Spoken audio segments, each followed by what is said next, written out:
Kia ora, welcome back. I'm the Kiwi Coder, and this video is the start of a brand new AI series I'll be doing in Unity. So here you can see a ton of AI characters all following the player. So each character basically is selecting an animation to play based on the speed of a NavMeshAgent, and I'll show you some tips just to minimize like foot sliding on your AI characters. So they're not doing anything like particularly smart, they're just sort of like blindly following the player here. But it wouldn't really be an AI series without starting here. Cool, yeah. So let's get into it then. Okay, so in the scene here, I've just got the basic sort of third-person character setup, which I've covered in my third-person series. If you want to know how to create this character, then please check out that series. But we're not actually going to be using this character for the AI. We're going to be building one completely from scratch, mainly to make this series sit a little bit more standalone, but also just to try out some different techniques and stuff. So what we're going to do is create a AI character which will follow our player around the level, because that's basically the starting point for all AI stuff. So this wouldn't be a series without that feature. So what we need to do is just create a brand new character by dragging in an FBX file. I'm just going to rename this to like AI agent and just drag it down here. And I'm also going to unpack it just to lose the references to this model. Okay, so this AI agent doesn't come with much. It's just got an animated component with no animated controller. It's got a skeleton and a skinned mesh, and that's basically it. So first thing to do is I just want to differentiate it looks-wise from our main player character. So I'm just going to duplicate the material by hitting Control D and dragging that onto the player here. And I can actually adjust if I adjust the tiling offset of the character, then I can get some different colors, because it'll just end up using different pairs of colors from this texture here. So I think I'm going to go with this for the look of the AI agent. And so I'll just rename this material to like blue-gray. Cool, so that is the kind of basics for the character. The next thing to do is actually add a NavMeshAgent component, and what this does is just lets the character navigate a NavMesh. So speaking of NavMesh, the next thing to do is generate a NavMesh for this entire level. So to do that, just go to the window, AI, navigation, bring up this new panel, switch to the Bake tab, and just hit Bake. And you should have something similar to this. So the pink areas here are areas where the agent cannot walk, and the blue areas are places where it can walk. And you can actually adjust the size by adjusting the agent radius here, and that will change the size and how close it can get to walls. But I will leave it at 0.5 for now. The other thing is the step height, which controls how it can walk upstairs. So at the moment it's able to navigate upstairs. But if I decrease the step height, then it no longer is going to be able to climb up these stairs. But I'll just put that back to 0.4 because I want it to be able to climb those stairs. Cool, so that's just a really quick overview of the NavMesh. Probably go into it more detail later in the series, but for now that'll do. So if we actually enter play mode now, you'll notice that the AI basically doesn't do anything. So this NavMeshAgent, it needs to be told to do something before it will work. So we need to create a new script, and I'm going to call it AI Locomotion. And what the script is going to do is basically talk to the NavMeshAgent component and tell it what to do. So if we open up the script, the first thing to do when using AI stuff is include the Unity Engine AI namespace. And I'm going to create a new variable called NavMeshAgent, and it's on the same game object, so we can just use get component NavMeshAgent. Cool. So very simple way to make the AI follow the player is we can just set the destination for the NavMeshAgent to be the player's transform, and the NavMeshAgent will automatically plan a path and follow that path towards its destination. So to do that, we just set the destination of the agent equal to the player's transform. So just need to create a new public transform here, and I'll just call this player transform. and we just assign the player transform dot position to the agent's destination here. So the last thing to do is actually just assign the player to the player transform, and now if I hit play, then we should have the player basically, or the agent following the player, which is, yeah, a good start. It looks pretty creepy, as AI normally does. So the next thing to do is actually just add some animation to this AI agent. So to do that, what we're going to do is create a new animation controller first of all for the AI. So if I just create a new animation controller here, and I'll call this AI controller, and just assign that to the AI agent, and oh, that didn't actually assign it. I need to assign it here like this. So if we open up that, then what we're going to do is use a new blend tree, and we're going to blend between an idle, walk, and run animation, just in one dimension, and the speed. I'll just rename this parameter here to speed, and what we're going to do is take the speed of the AI agent and feed it into this animator, and that will let the animation select an animation clip to play and blend between them based on the speed that comes from the AI agent. So we just need to add a ton of motion fields here. So I'm going to use 4 different animations to blend between. The first one is just going to be the character's idle animation, which will be at 0, speed of 0. The next one is going to be a walk animation, then a jog animation, which is called strafe forward in my case, and a sprint forward animation. And now when we feed this should really be enough. Yeah, so if I just go back in and open up the AI locomotion script, last thing we need to do is just get a reference to the animator here, and just inside start again, just call get component animator, and now all we need to do is just set the value of that speed animation variable to the agent's velocity dot magnitude. Cool. So now if I hit play, we should see the AI player basically trying to follow the player, and it's doing something a little bit weird. And what's happening here is there's 2 things conflicting. On the one hand, if I just pause this for a minute, on the one hand we've got the AI agent. It's the NavMeshAgent. It is controlling the position of this game object here, as the green capsule sort of simulates towards the player.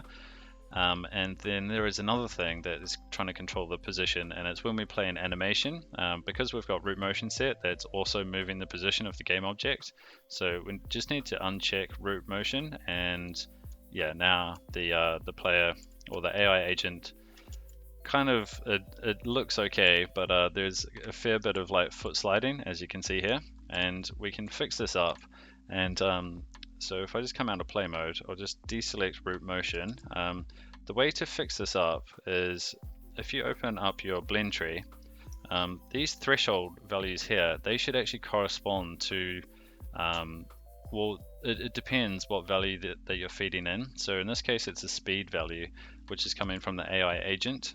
So this should correspond to the speed of the root motion of your animation clip, really. And to do that, you can actually use compute thresholds velocity z, and you'll notice that all of these values changed. So the sprint animation, it now has a threshold of 7. So when a speed value of 7 is fed in from the AI agent, it will select the sprint animation, and when a speed value of 0 is fed in, then it will select the idle animation. And that basically should prevent a lot of the foot sliding for the most part. So yeah, now the character looks a lot better. There's still going to be a little bit of foot sliding because we're not using root motion to control the AI agent, but yeah, it looks good. But you can already see that I'm able to walk faster than the AI character is. So I could sprint away from it, even though that we're using the same animation clips. And that's basically because this AI agent has got a max speed.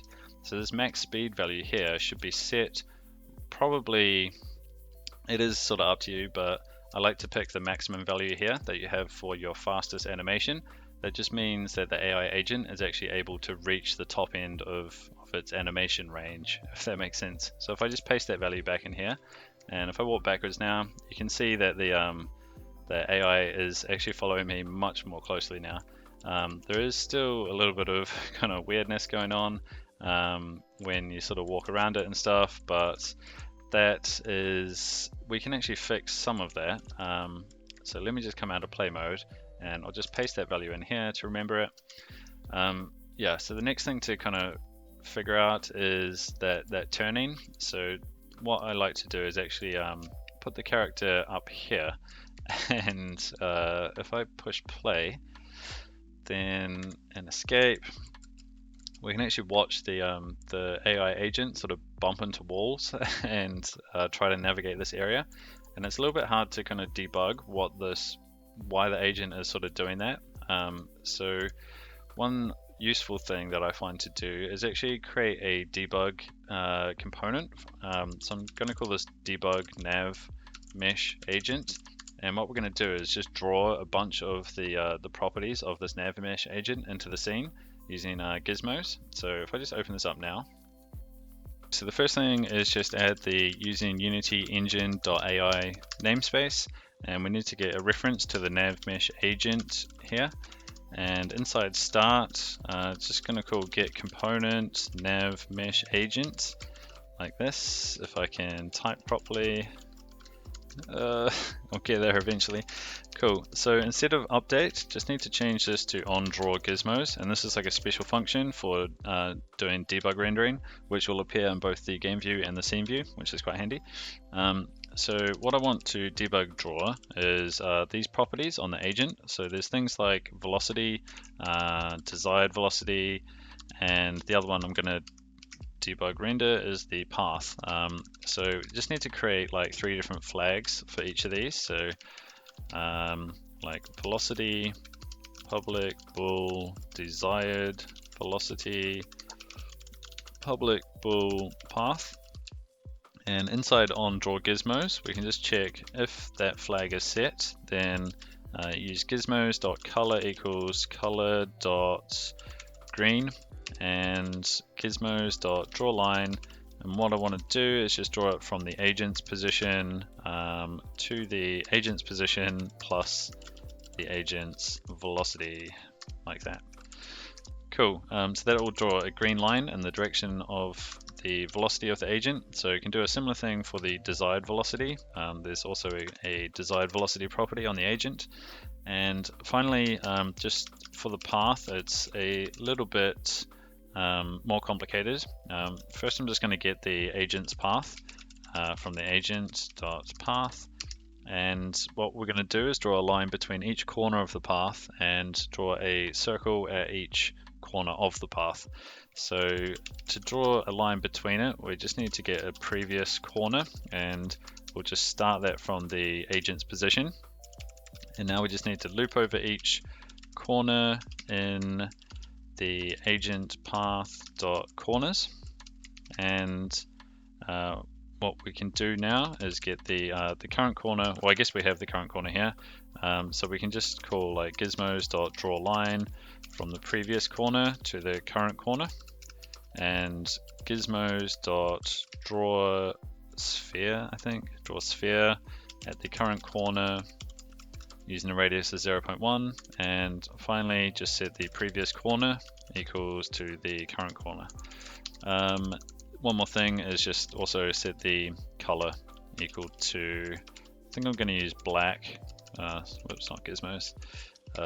Color.black for the path here.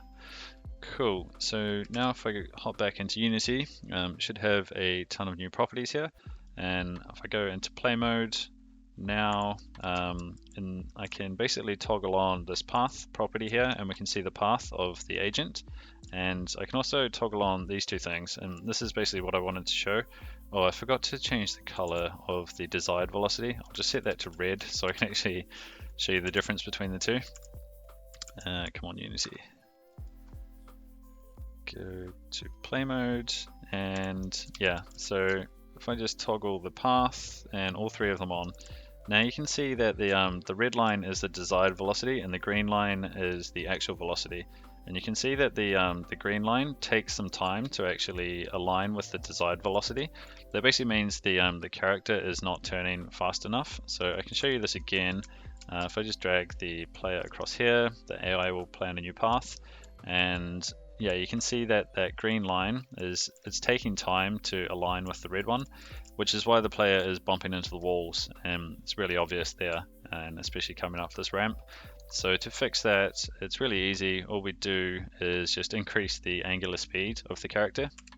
So 720 degrees per second seems pretty fast, but the acceleration is also really important. So I've found bumping that up to something like 40 is good for a character, because characters can turn very quickly on the spot. If you have like a drone or a vehicle, maybe you want these values a little bit lower. But yeah, so if I just drag this across here now, we can see that the red and the green lines, they align with each other much more quickly, and it just gives a lot more accuracy to the agent's simulation. There is still one tiny annoying thing to fix, and you may have noticed it. When the character runs through these small passageways here, it slows down like quite a lot, and it kind of gets stuck on the corner of the terrain. And basically there's tons of Unity posts on this and they haven't fixed it. It's to do with the obstacle avoidance, so it's basically picking up the walls as obstacles, which I find a little bit strange because these are already baked into the Nav Mesh. I don't know why it's doing obstacle avoidance on the same objects that are baked into the Nav Mesh. That doesn't seem right to me, but the solution in my case is to turn obstacle avoidance off, because I'm not going to be looking at it for a while. I don't need it just yet. It's a pretty advanced sort of feature. Depends on your game, of course, but yeah, for me, it's fine to have it off. And yeah, you can see that the agent just now quite smoothly can get through these gaps here without slowing down. There are some other properties and stuff that you can play around with, like auto braking. The stopping distance is actually quite good. Basically means that the AI player will, before it gets to the end of the path, it will slow down, and it will slow down with the stopping distance.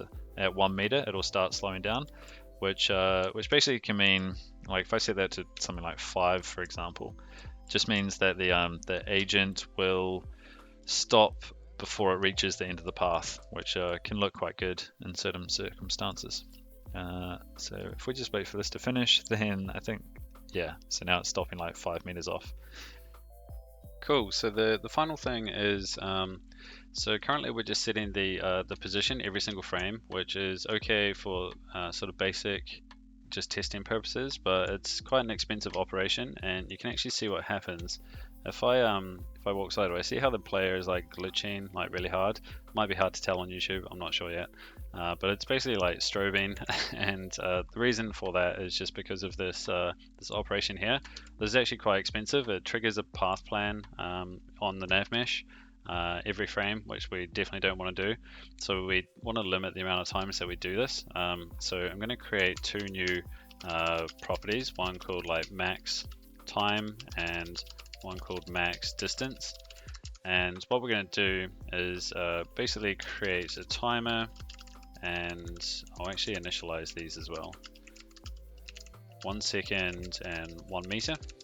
And basically every update, I'm just going to reduce the timer by delta time. And then if that timer gets below 0, only then do we trigger a path plan. But we can actually do something a little bit more, and also check how far away we are from the how far away our current destination is from the player. Because if the player is not moving much, then there's no point sort of planning a new path.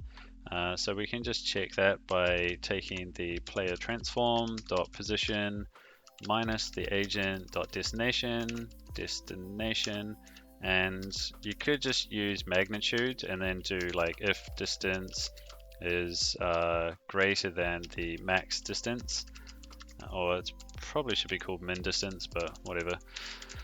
then plan the path. But a slightly more efficient way is actually use the squared magnitude, and you can just do squared here, and it just means that you need to then multiply this max distance, and you basically avoid a square root operation here, and it's slightly more efficient. So yeah, the final thing to do is just reset the timer in here. So we just want to reset that to max time. Now if I go back into play mode, just check the values that come up on the AI locomotion: max time 1 second and max distance 1. So if I hop off here for a minute,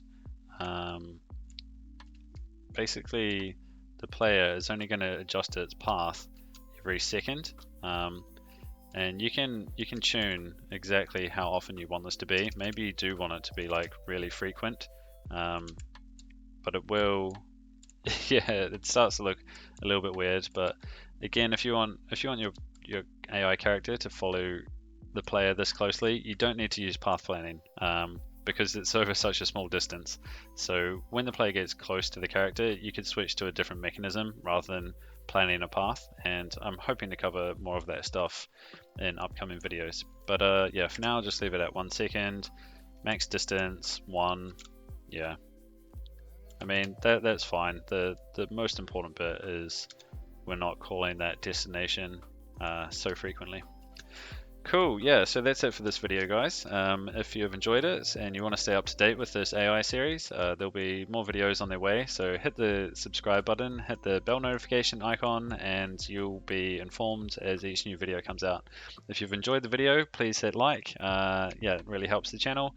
And also, if you are interested in any of these assets or supporting this channel, then my Patreon is now live, where you can find all of the assets, all of these weapons, the third-person character, and all of this AI series will be posted as soon as these videos come out. Cool, so yeah, thanks for watching, and we'll see you in the next video. Ka kite!